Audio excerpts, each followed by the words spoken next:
My sweetie was asked an interesting question. Do you practice ethical non-monogamy or relationship anarchy? Interesting question. And in this video, what I want to do is I want to delineate between what is an ethical non-monogamous relationship or non-monogamous relationship and what is a relationship anarchy. For us to be able to have this discussion, this conversation, I'm going to have to change the name of ethical non-monogamy to something else. And the reason why is because if you're juxtaposing ethical non-monogamy to another non-monogamous relationship style like relationship anarchy, it's making the presumption the other relationship style is not ethical. And so it's a stupid name. The other name for it is consensual non-monogamy. And that's actually a better term. It's actually not a very good name, but people make labels, people create words so they can make sense of things. And that's fantastic. That's the job of words. The job of words is to create abstractions. It's how we communicate. It's wonderful. So let's call it consensual non-monogamy, or some people call it ENM.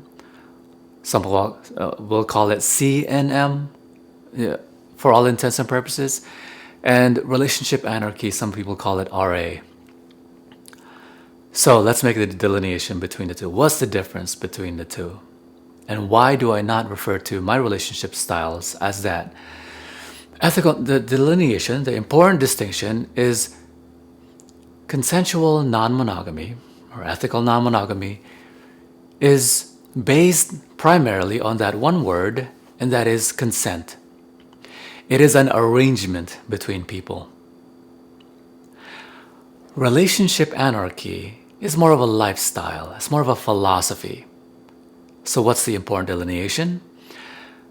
The arrangement, ethical non-monogamy or consensual non-monogamy, it's based on consent. It's the arrangement between couples in which they allow the other person opportunity to pursue relationships with other people. Some people like to say that it's about people in the relationships knowing everything about whom their partner is interfacing with. That everybody knows everything that's going on, right? And some people say, oh yeah, that's wonderful, that's ethical, that's how it's supposed to be, that's good. Why aren't relationships doing this? So, in other words, are you saying that in other relationships, people go behind people's back unethically? This is why I think the name ethical non-monogamy is not a good descriptor when describing it in terms of relationship styles. In terms of an overall thing, as a definition for people that are non-monogamous, lots of different styles are ethical. Lots of different styles are ethically non-monogamous. Okay, so that's the important delineation. Person in that distinction that creates that delineation is making the presumption that everything in that relationship is between partners with an arrangement that the relationship that they have outside of their primary relationship is consensual. Therefore, which is what makes it ethical. So let's make a juxtaposition between what is relationship anarchy. Anarchy, the word, originally meant voluntary actions, participation of individuals without an authoritative institution. So nowadays, when you think of the word anarchy, which is not what it's originally defined, you think of freedom of individuals with the addition and the presumption of sabotaging institutions, sabotaging authoritative institutions, sabotaging authorities,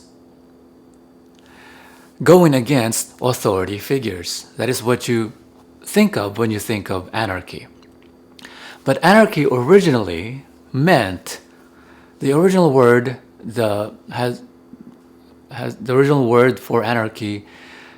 Actually, anarchy is the original word, but the definition, autarky, is what's originally anarchy.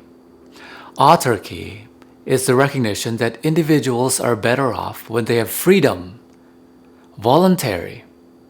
freedom to volunteer with what they would like to do. They're free to do as individuals, as free individuals, free to do what they would like, and free to self-govern. That is autarky.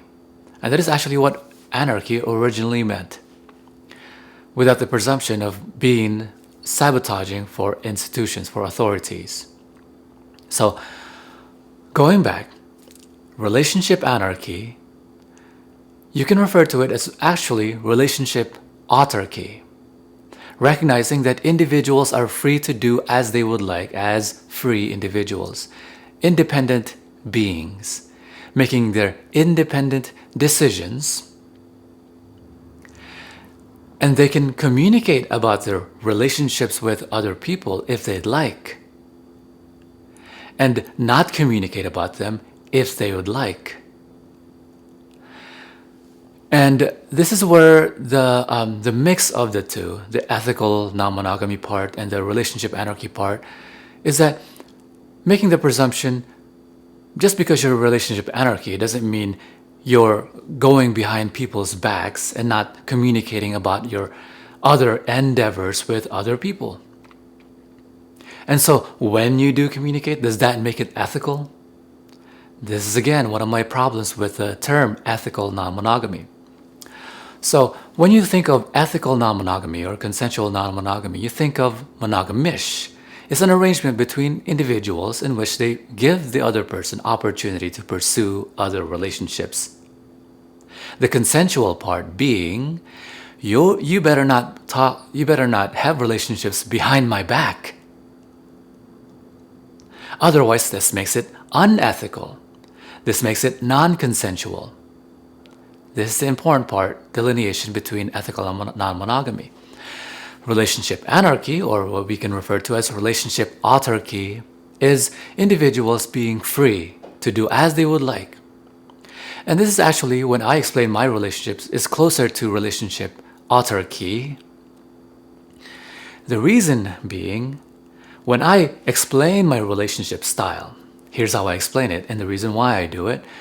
Number one is because I would never call it anarchy, because number one, there's nothing unethical about it. And when you think of anarchy, and especially when you juxtapose it with ethical non-monogamy, you think unethical, or you think against the governing entities, against authority. Nothing like that at all. But that's the presumption people make when they think of the word anarchy. That's the presumption you probably made. So relationship autarky is probably better. I like to say that I'm in an open style relationship, fundamentally based on three fundamentals of SOR. Without having to explain what SOR is, the three fundamentals are unconditional love, my genuine wanting for my beloved's happiness intrinsic to my own,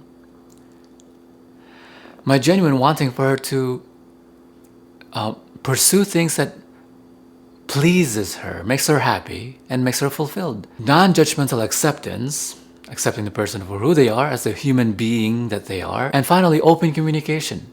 That's the open part of open relationship. Our abilities, each individual's ability to communicate openly, because why would you need to keep secrets? So I don't have any secrets of my own, except I don't believe that you need to be communicating about everything, about anyone, ever. You're free to do as you would like.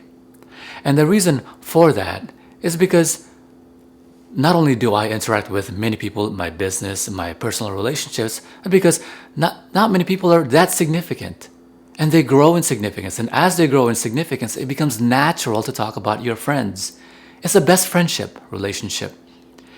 While you don't talk about everything about your other friends because you have many friends, the ones that do become significant become important. And those that become important become natural to talk about. I'll see you in the next video. Bye-bye.